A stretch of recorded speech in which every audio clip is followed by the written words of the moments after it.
What is your name, please? My name is U.E. Ballman. What is your name, please? My name is U.E. Ballman.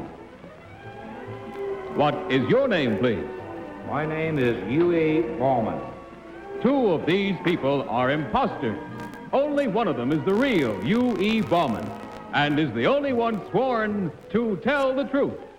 And here is our host, Bud Collier.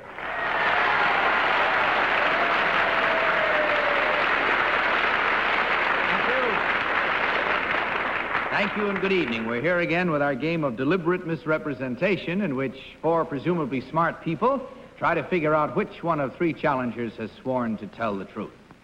Tell the Truth is brought to you, as you know, by Geritol, America's #1 tonic, the high-potency tonic that helps you feel stronger fast. And now let's meet our cross-examiners. What is your name, please? My name is Polly Bergen. My name is Ralph Bellamy. My name is Kitty Carlisle. And my name is Hy Gardner.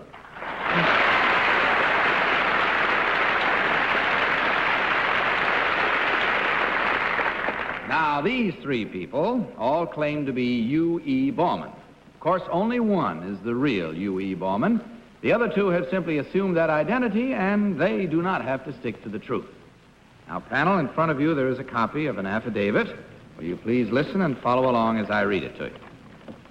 I, U.E. Ballman, live in Arlington, Virginia. I have spent 30 years of my life in the employ of the federal government.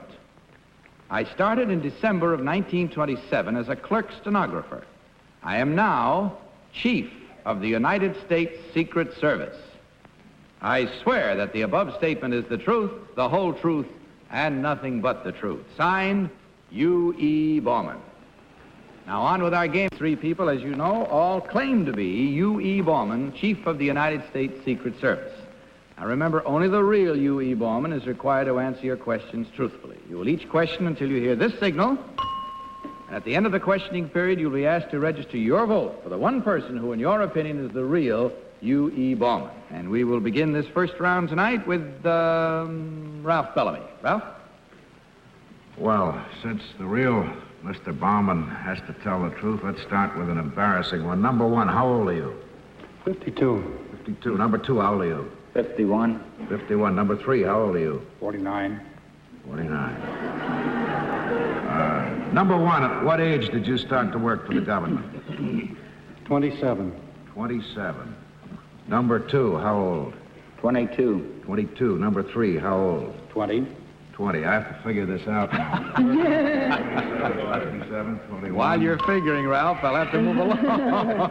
Kitty Carlisle. Kitty? You lost me in the mathematics, but I'd like to know from number two, what are the difference in the duties between the FBI and the Secret Service? The Secret Service protects the President of the United States and also investigates counterfeiting violations. The FBI has a number of duties, interstate violations, kidnapping laws, and so forth. Number three, you deal in smuggling and that sort of thing, don't you? No, ma'am. Oh, you don't? I mean, the Secret Service sort of protects people from being smuggled. No, ma'am. No, well, Don't they Hi, even Gardner. I care? said it all. Aye. Number one, as a member of the Secret Service, can you tell me who is Frank M. Barry? He's one of our agents who is on leave now in another country, establishing a secret service. Number two, is the U.S. Secret Service permitted to tap wires? No, sir. Number three, I'd like to ask this question. Could I be a Secret Service agent? Mr. Gardner, I don't think any columnist would make a good Secret Service agent.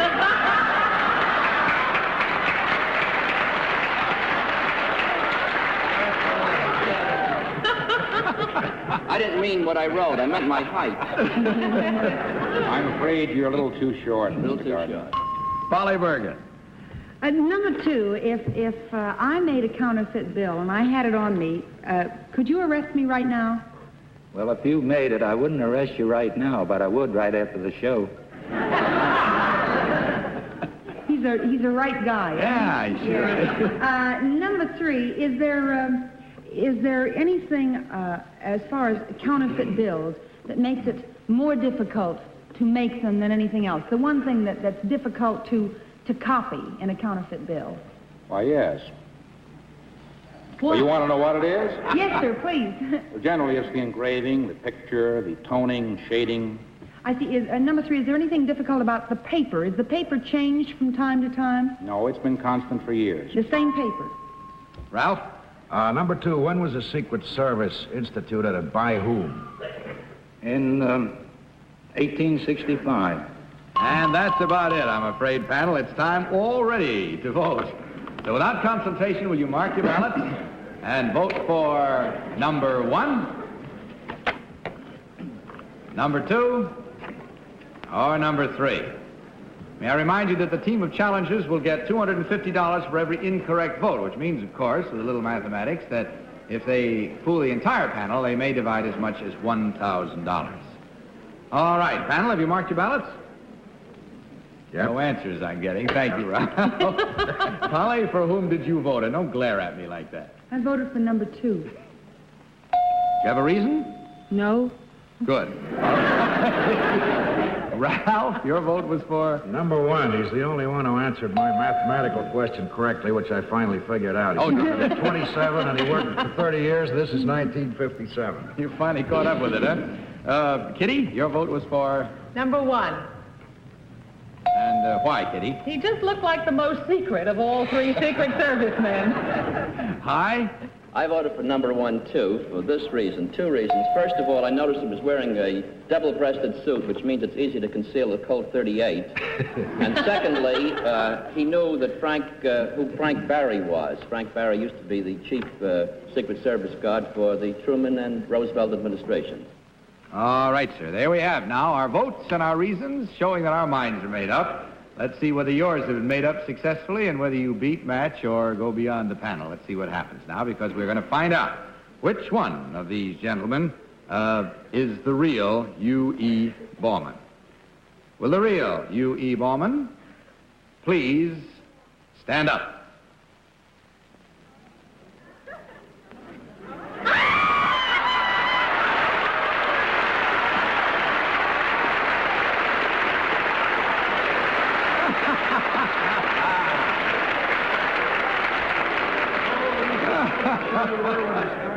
It doesn't matter. I was right. All right, there we are. Thank you very much, sir. Now let's find out about the other 2 gentlemen. Number 1, would you tell us who you really are and what you do? I am George D. Johnson, General Manager of the Sheraton McAlpin Hotel here in New York City.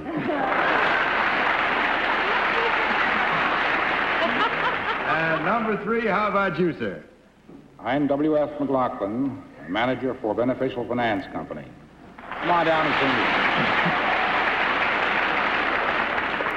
me. You didn't hear the end of that when he said he was manager of a finance company. He says, come on down and see me.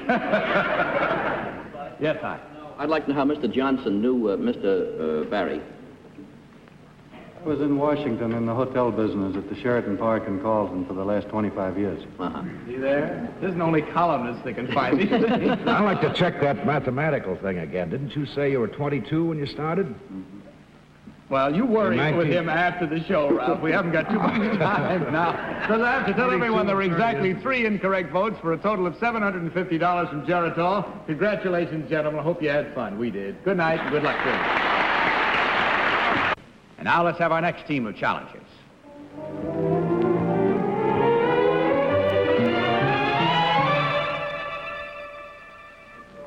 What is your name, please?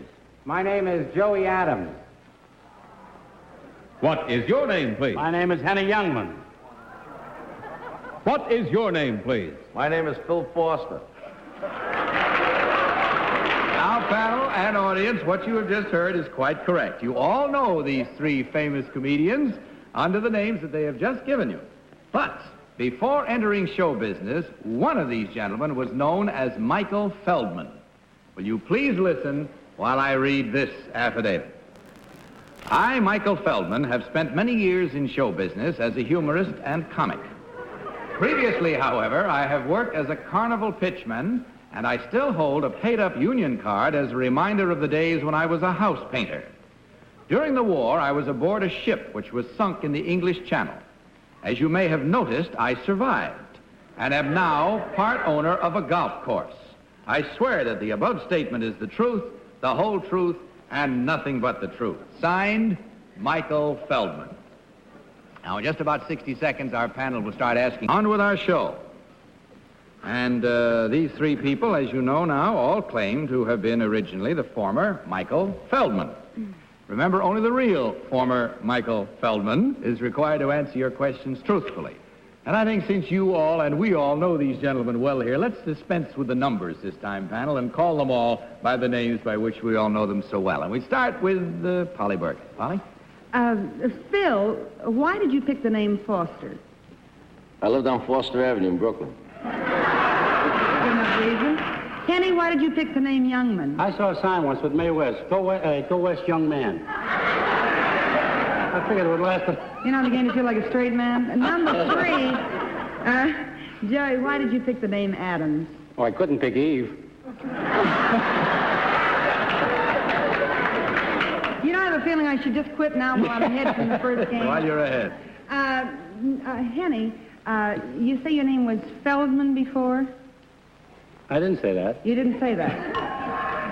Ralph Bellamy. Joey, Ralph, give up. Don't go on. It's all over. what's the distinguishing characteristic of outside paint? Well, I don't know. I was a kid in Pittsburgh. I don't know. That's enough. All right. Henny, what is it? Well, I did quite a bit of painting. I painted a whole ceiling once. I painted a whole painting once in a study in calcimine. Just white. That's as direct an answer as I ever got to anything. Phil, what's the distinguishing feature in outside paint? Well, I don't know. As a member of the... start with I don't know. Well, while they're out of knowing, I knew the answer to that. It's paint you use outside. Kitty? Henny, Yes. under what circumstances was your ship sunk in the English Channel? Well, I told some jokes one show, and the captain let me... We haven't got a chance here. Phil, have you any recollection of your spiel as a carnival pitchman? Could you do any of it now? Oh, yeah. don't get him started. Don't get him started. Some of it I can remember. Well, let's hear it. Well, I'm afraid we haven't got time for a long spiel, Kitty. Let's, I'd like just to hear a first sentence. All right, first sentence. All right, well, step up, ladies and gentlemen. Here it is. You'll never find out a better spot. Yeah, you're so right. You're absolutely Sounds right. very professional.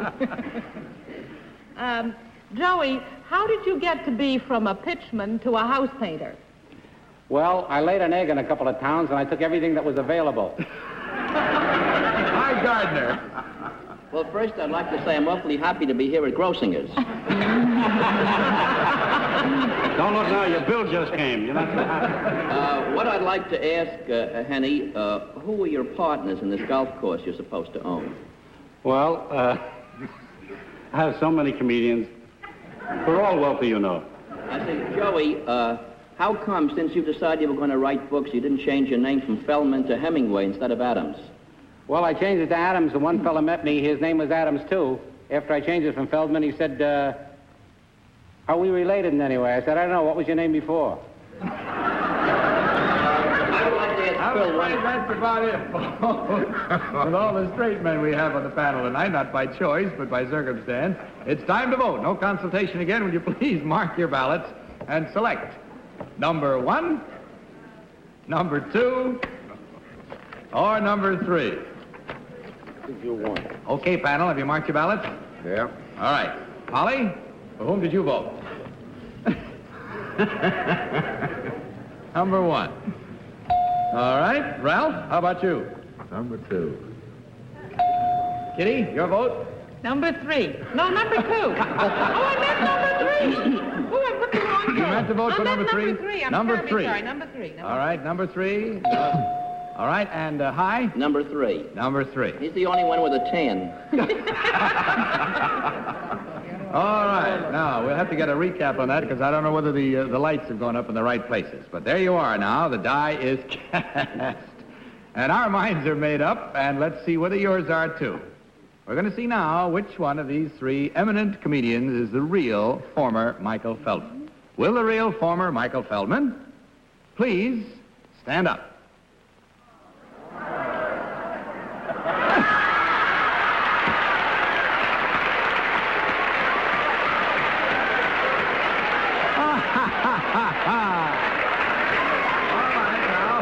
One with an outdoor look. No, he's always been that dark. Now we have a peculiar way of going about this since we didn't use numbers in this quiz tonight. Joey Adams, will you tell us who you really are? Well, my name is Joey Adams, but my real name is Perry Como. I just wrote a new book called Cindy and I, written by Joey Adams about, of course, Zelda and Sam. So it's on your newsstand or in your bookstores starting April 17th. Get a copy of Cindy and I think you'll have a lot of fun with it.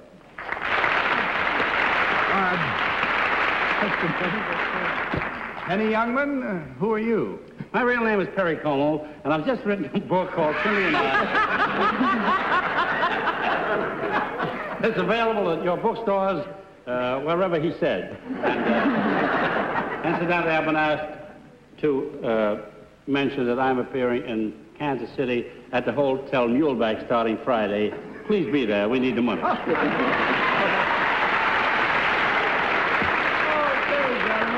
Let's see now. There were 2 incorrect votes worth $250 each, which means a total of $500 from Geritol. I'll take it. You take it? In cash or in Geritol? In any event, thank you very much for being with us tonight. It's been a lot of fun for us. Hope you enjoyed it just half as much. Thank you. Good night. Good night.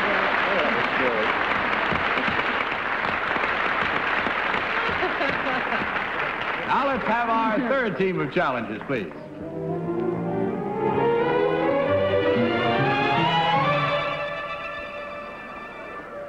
What is your name, please? My name is Duina Zacchini. What is your name, please? My name is Duina Zacchini. What is your name, please? My name is Duina Zacchini. Now, panel, will you listen while I read this affidavit? I, Duina Zacchini, am a human cannonball. When not being shot from a cannon, I spend my time at home with my husband and 3 children. I was born in Alexandria, Egypt, to a circus family and started my show business career as a trapeze artist. My sister and I are the only 2 people in the world to be shot out of 1 cannon simultaneously. I swear that the above statement is the truth, the whole truth, and nothing but the truth. Signed, Duina Zacchini. And we'll start our cross-examination in just... All right, now, panel, these 3 people all claim to be Duina Zacchini, the human cannonball. Again, question until you hear the signal. We'll start this round with Kitty Carlisle. Kitty? Number 2, you say that you're shot out of the cannon with your sister simultaneously. How do you stack yourself in the cannon? Do you come out one on top of the other, or back this way, back to back, or sideways? How do you do that? We get in by the feet. You get in by the top of the barrel. And then we lie one on top of the other, and we are shot simultaneously. I see. Now, number 1, can you tell me what kind of power is used to shoot a human being out of a cannon? Really is a cannon to compress the air, but there's a very little powder, only for the effect. But if... Sorry, Kitty. Hi, Gardner. Number 3, what was the name of the first man ever to be shot out of a cannon in the circus? Do you remember? I sincerely don't remember. What is the name of the Ringling Barnum clown who makes props that probably made the cannon that you're shot out of? Do you know? I don't remember the name of the clown, but my father is the originator of the act, and he built the cannon. I see. Number 2, is it true or false that all the elephants in the circus are female? What did you say? Is it true that all the elephants in the circus are female? All the elephants. In our circus? All the elephants in the circus are female. Is that I true? don't know. Can you answer that question, number 1? Really, I don't know. How about you, number 3? Polly Bergen. Number 1, how long have you been in this country?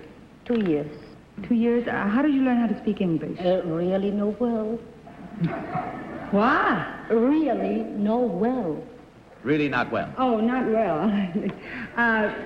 Number 2, did you ever suffer from headaches? Oh, yes, I did. I just wondered, it seems like it might be sort of a hard way to make a living. Almost as hard as trying to figure out which one of these three is the one. Number 3, was your family Egyptian, or were they just traveling in Egypt at the time when you were born? They just had a circus at the time. I see. Ralph? Number 1, you say when you're not being shot out of a cannon, you spend a lot of time with your husband. I hope you do spend a lot of time with him. Are you with Ringling Brothers Circus, I imagine? Pardon me? Are you with Ringling Brothers Circus? No. No. Are you with a circus now? Right now, no, but I will be after 2 weeks. Number 2, are you with Ringling Brothers? No. Number 3, are you with Ringling Brothers? No. Oh. You have... Kitty? Number 1, how young were you when you started working in the circus? In the circus? Really, I was a child because it's a tradition. You know, my parents were in the circus, so I was in the circus since I was a little child. Oh, you mean, pardon me, when I started to work, I was around 17. Number 2, if you had your choice, would you prefer another means of livelihood? Would I prefer what? Would you prefer to make a living some other way than being shot out of a cannon? You love it. I love the cannon and the trapeze, because I'm a trapeze artist. That's it. Time again to vote, panel. So will you please get pencil ready and mark your ballots. Marking for number 1, number 2, or number 3. Ballots all marked, panel. Holly, for whom did you mark your ballot, Holly? I voted for number 3. Just under the wire. Why? Well, because I think it's number 2. But number 3, no, really, this makes a lot of sense, honestly. Number 3 looks least likely. So I voted for her. Yeah, sure, Polly. Ralph? I voted for number 3. Oh. I thought number 3 had more information, was a little more glib with it. Kitty? I voted for number 1. And what was your reason for that? I had a feeling that the compressed air sounded terribly legitimate. It usually does. Hi, Gardner. Well, I voted for number 3. I mean, she looked like one of the few blondes that showed she could be shot out of a cannon without showing powder marks. Well, there we have it. Now, don't forget there are some members of our studio audience here voting along and vying with the panel. Hope you are at home, too. So don't change your opinion now as we find out which one of these ladies is the real human cannonball. So will the real Duina Zacchini please stand up?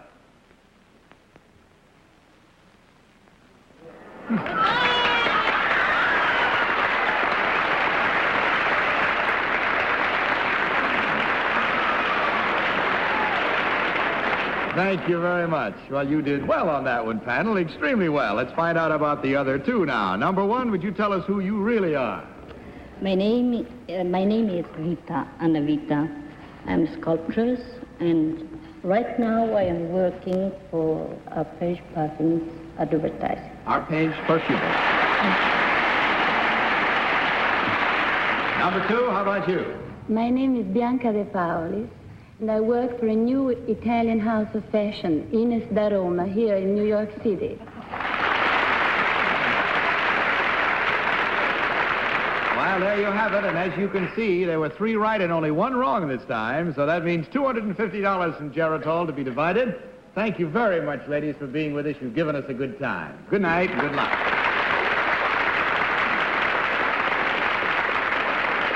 And I guess that's all we have time for tonight, so all I can say now is good night, panel. Good night, Bud. Remember what I told you about Geritol, the high-potency tonic that helps you feel stronger fast. Right now, this is Bud Collier saying good night and reminding you to tell the truth. Good night, everybody. Travel arrangements for To Tell the Truth are made through American Airlines. American Airlines flies our contestants in luxurious comfort aboard DC-7 flagship. To Tell the Truth is the Mark Goodson, Bill Todman production in association with the CBS Television Network.